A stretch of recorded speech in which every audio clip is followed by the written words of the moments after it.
So I was teaching corporate strategy at Western New England University, and I needed some speakers. And of course, when you live in Wilbraham, Massachusetts, it's hard to get people to show up to speak. So I was scanning the area and trying to figure out who would be a good person to tell stories. And I kept on driving by this building that was called FloDesign, and they were rebuilding it. And I'm like, what's that about? And then I see articles that actually this little tiny sort of engineering shop in Wilbraham received probably more than $50 million at that time. Now I think you said it's over $200 million in government and venture capital money. It just doesn't happen in Western Mass that often. And so it might happen near UMass, but it was pretty exciting to see, and I said, I got to meet this guy. So I sent him an email, said, I got to meet you, you want to speak to my class? And I found out that his father used to be the head of the business school, and of course he ignored me for a little while. And then all of a sudden he said, sure, come on down. So I come down, and it was like a half-an-hour meeting. 4 hours later, I'm still there. Right? So it was the most incredible experience that I had, meeting a guy who's so innovative, a gentleman who basically is an engineer by training, an entrepreneurial powerhouse who has raised a ton of money. But, in the process of raising money, the phone rings for him, and this gentleman picks up the phone, and the call is, hello, Stanley, my name is Al Gore, and I work for Kleiner Perkins, and we're curious about what you're doing and may want to fund you. And then, of course, he kept on going, and then Stanley said, Lou, get off the phone. Like, he thinks it's his best friend, Lou, who he works with. And I don't know the exact conversation, but he tells it that at that point, Vice President Al Gore said to him, I'm going to hang up right now, go online, find the number for Kleiner Perkins, and ask for former Vice President Al Gore, and I will answer the phone, and then we can have a real conversation. Stanley is an incredible guy who does a lot of work in the schools, worked with a wind turbine company, and now is on the board, but he's sold it off, part of it, and he's sort of still as an investor. He's a great person for young adults. He works with a lot of students, and he's going to be a great conversation about what to talk about. He speaks all over the United States, and is a board of, you can't imagine his board of directors who have come and show up in Wilbraham every once in a while to learn about the company. So, and then Don is going to be doing the interview, and I welcome both of them up to the stage. Thank you. Thank you. So we'd love, just to start, a quick flash report on your background. Flash report. Flash report. Flash report, so as quick as possible. Mm-hmm. I'm a mechanical engineer. Mm-hmm. I grew up in Wilbraham, as Dr. Brand alluded to. It's a small town in Western Mass, and that is beyond 495 for those of you in Boston. Western Mass gets a little further out. I always loved cars, mm-hmm. automobiles, fixing things, broken things. Junkyard was my favorite trip. The dump. Every Sunday with my dad, we would come back with more stuff from the dump than we brought. And I would try to fix those things and bring them back. And that was instilled with me from my dad's side. Was the way I could bring it back from my dad. My dad's a businessman, dean of the business school at Western New England University. My mother's an artist. And my dad, the way I could get it back was by telling him that I was going to fix it and sell it. That was how you get through my dad, the financial side. Right. And my mom would just think, oh, that's so creative. Look, he's taking these things and building other things with it. And she would just say, that's great from that perspective. But then engineering, mechanical engineering, I enjoy that very much so. Started a business in 2003, mm-hmm. and it took off, as Dr. Brand alluded to. Scientists, mostly surrounded by scientists. Mm-hmm. Very smart people, trying to find them. And it sounds like you gather them together, too, really smart people into your teams. We've been lucky to do that. More than luck, maybe? Well, perseverance, okay. I would suggest. As I learned from Al Gore, he had to be a little bit, have some perseverance to get to us.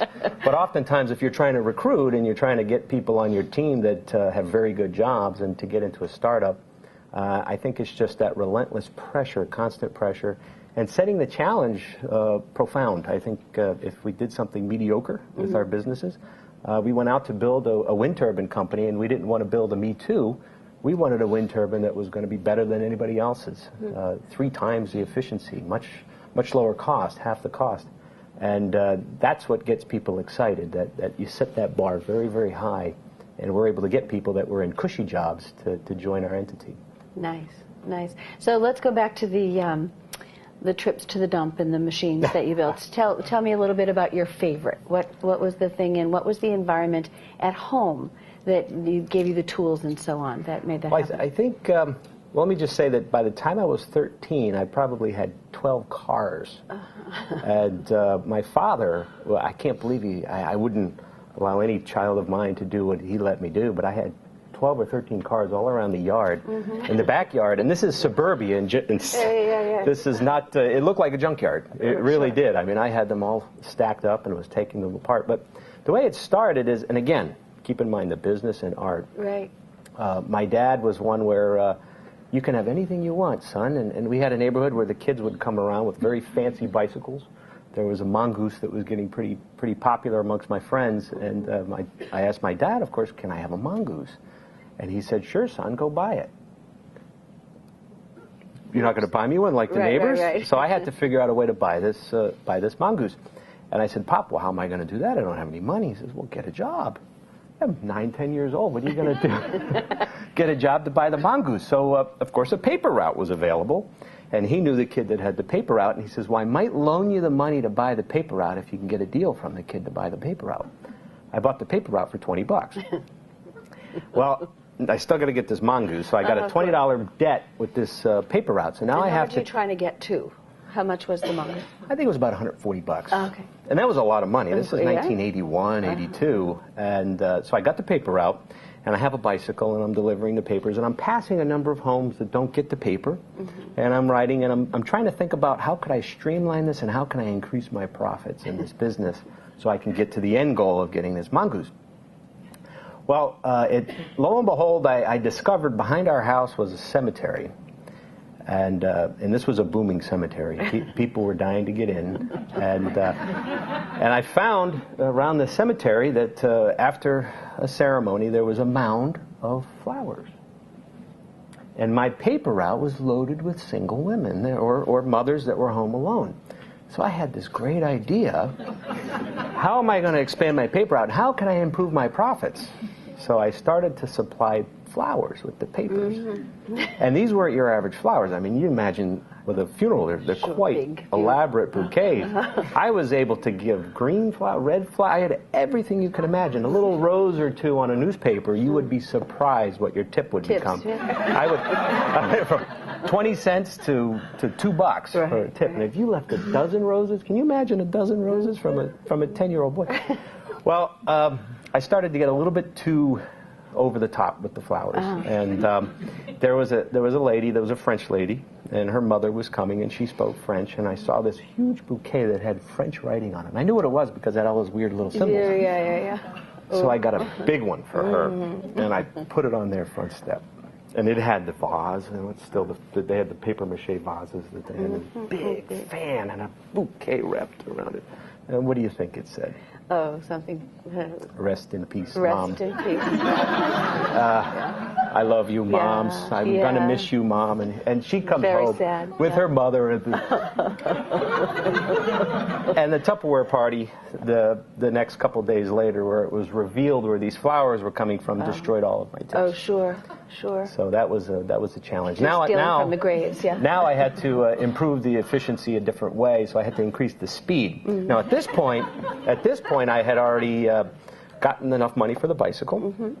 I saved up, and the next set was to get a motorcycle, because if you want to deliver paper fast, you got to do it on a motorcycle. But it's not legal yet to ride the motorcycle, but I still. And how old were you still at this time? Probably 13 when I got the motorcycle, and I was doing grass cutting to get the motorcycle, and I ended up having that motorcycle, and I could fly. I would go across the yards and go around, and it started out was going on the street, but then the police didn't like that. Doing the normal route, I got caught on my motorcycle driving down the street, and they said you can't do that. So then I started riding over the lawns, and then the ruts. They would come home after work and see these ruts going from lawn to lawn. and that didn't last No, either. I bet. So then I focused on the grass cutting. Got it. You had to I even sold it out I before you doubled could. the value. I think I sold it for $40. Oh, nice. That's good. So you're talking about a lot of after-school activities and Yes. weekend activities. What happened in school for you, or was there anything that happened to sync your learning with what you were doing outside of school? That's a great question. I don't think I was excited in school as I was outside school. And it was, I had a junkyard in my backyard. Right. So I didn't have that in school. There was no place to go play with all these things and take them apart.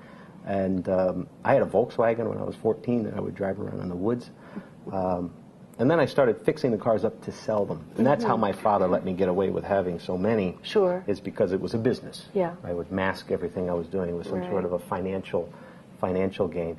But there was, I think, and I always wanted to be a mechanic. I didn't want to be my mother told me I should be an engineer. My father said I should be an engineer. But all I knew was playing with cars Right. and repairing cars. And I thought a mechanic does that, not an engineer. Right. And I was right. They were wrong. Mechanics do fix cars. However, I did try that after high school.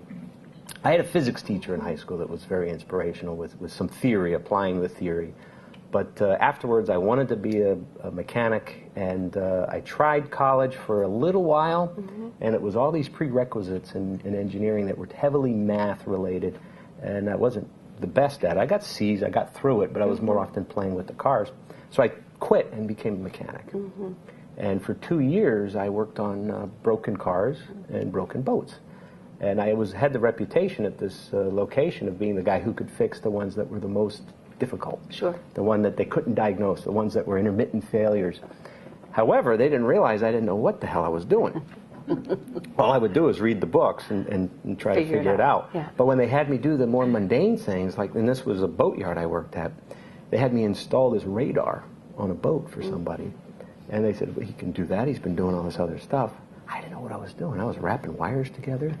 I mean, you're supposed to use terminals and crimp all these things together for marinization.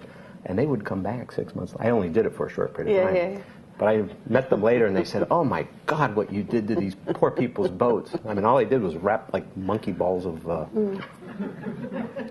tape Make together. them work, for a little bit. But then, when I went back to college, because there's only so many times you can change oil before you realize that it's not very innovative, and you can't innovate on that. So when I went back to college, it was more applied.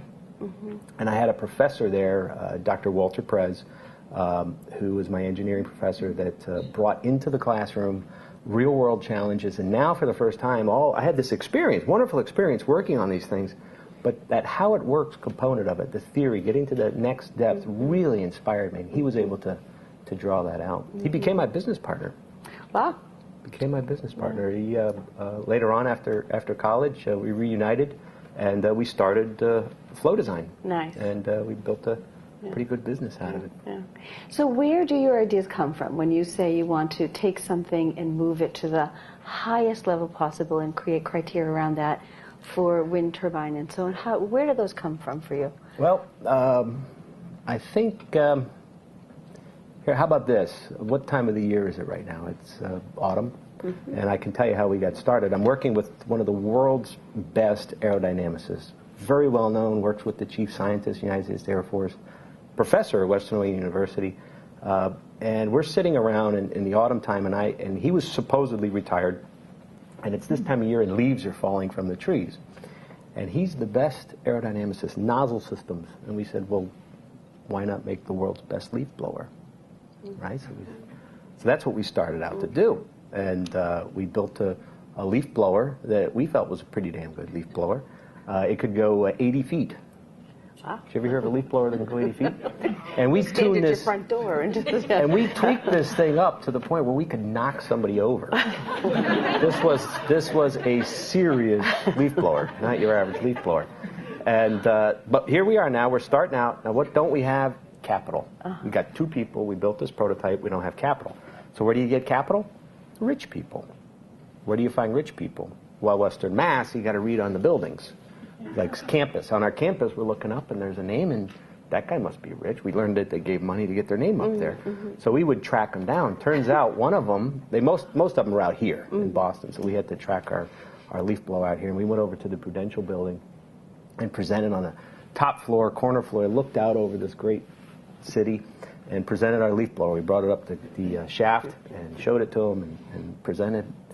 And he says, that's pretty impressive. I know you're at my same school. We're both graduates. But you should know a few things about what I do as a person. I'm an investor. And I said, I know. That's why I'm here. I want your money. I get a couple $1 million. He says, I start at 50 million. And I said, whoa, that's pretty cool. Well, we'll take 50 million then.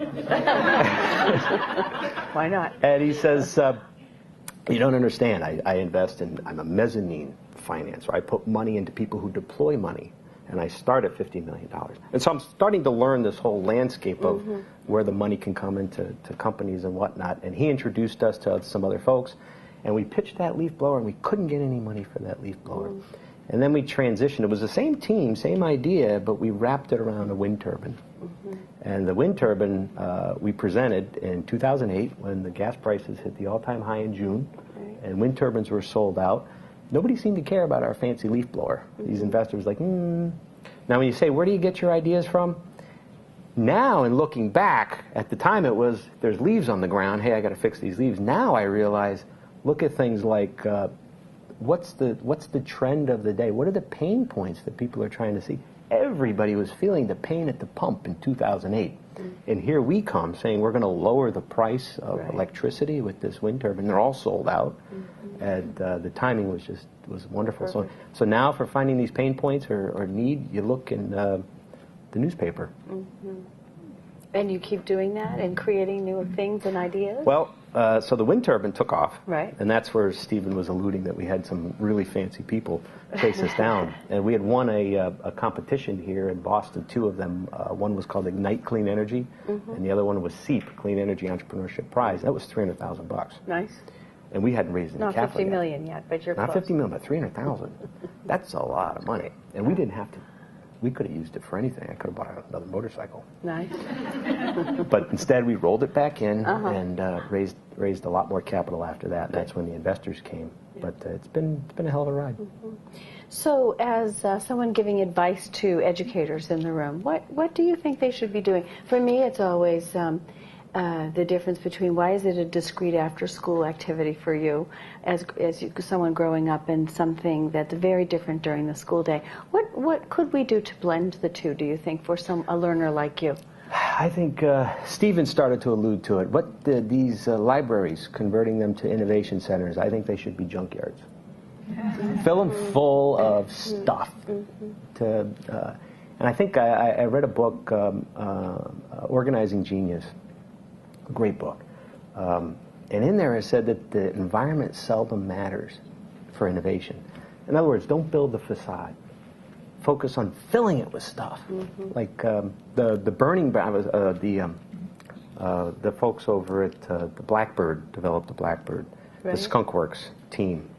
That was one of the case studies they pointed to. And in there, they were in a Butler building. The Blackbird, the most famous innovation in the history of propulsion systems, aerospace, breaking speed of sound. And they designed it over burning barrels in a Butler building. They were burning. All their mistakes, they were burning to keep their hands warm. And it was, so be careful with the facades. Sure. And more about what you put in them. And it doesn't have to cost a lot of money.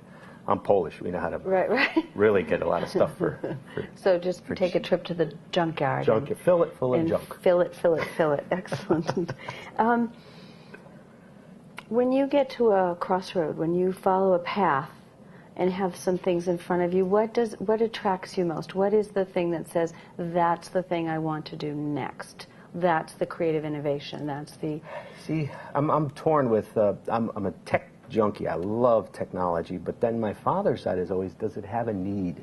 Is somebody going to buy it? Because unfortunately, the finances come with everything out there. It could be the greatest idea you could build. I have a colleague who built a vest for autistic children. And fortunately, the money, the market, it's hard for those kind of things. So I look for those things that can make a big impact, but yet the money's there. And it's not too hard. I mean, you can read the paper and get it, like I said. And I think today you're reading a lot about water. Right. A lot of issues with clean water. I think that's going to be a big deal. And you can follow that with where the money's going. If you look at the fundraising that these the big guy I told you about that's up in the corner office that puts $50 million minimum investments, he's putting it in those kind of funds that will deploy for technologies around life science and water. So our latest venture is in life science. And here's what's interesting. It's the same technology and same team that we're spinning into these applications. So it's like that quest for that killer app. And I think a teacher could use that same philosophy where if whatever you're teaching, find that killer app that's meaningful, that'll shape that kid's future. Wonderful. Thank you so much for being with us today. We really, Thank you. really How'd we do? appreciate it. Look at that. There's a clock 10 right seconds there. left. Do you want to talk for 10 seconds or you're all set? 7, 6, 5, 4, 3, 2. Thank you so much. It's great to see you. Thank you.